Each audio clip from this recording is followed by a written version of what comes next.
Hello বন্ধুরা, কেমন আছো সবাই? আশা করছি সবাই ভালো আছো। আজকে আমি আমার মিঠু আর মদনকে নিয়ে একটা ভিডিও বানালাম ওদের ভালোবাসা, খুনসুটি এগুলোর জন্য। তো মিঠুকে আমরা ভেবেছিলাম হয়তো মেয়ে, কিন্তু পালক সব ঝরে গিয়ে নতুন করে পালক যখন হয় তারপরে দেখলাম ওটা মেয়ে না। মিঠুকে আমরা মিঠু মা বলে ডাকতাম, কিন্তু এখন হঠাৎ করে দেখছি মিঠু বাবা হয়ে গেছে। মিঠু তবে আমাকে অসম্ভব ভালোবাসে।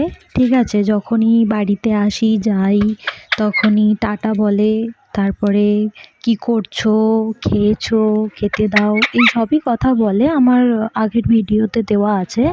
তো এরকমই যদি ভিডিও আপনারা দেখতে চান, পেতে চান, তাহলে আমাকে কমেন্ট করে জানান। আমি আপনাদের জন্য এরকম ভিডিও বানাবো। মিঠুর যত কথা রয়েছে, ও অনেক কথাই বলে, বাট ফোনটা সামনে নিয়ে আসলে ওকে ফোনটা দিতে হবে, সেই জন্য বায়না করে।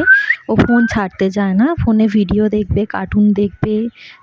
চাইবো নেক্সট ভিডিওতে ও ফোন নিয়ে কি করে দেখানোর জন্য, বাট ফোনটা দিলে ও মানে ছাড়তে চায় না, সেই জন্য ফোনে আমি ভিডিও করতে পারি না। তবে নেক্সট ভিডিওতে আমি আপনাদেরকে ওর আরও কথা বলার ভিডিও দেব। তো আপনারা যদি দেখতে চান তাহলে আমাকে অবশ্যই কমেন্ট করে জানান। ওকে, দেখা হচ্ছে আমার নেক্সট ভিডিওতে। Thank you.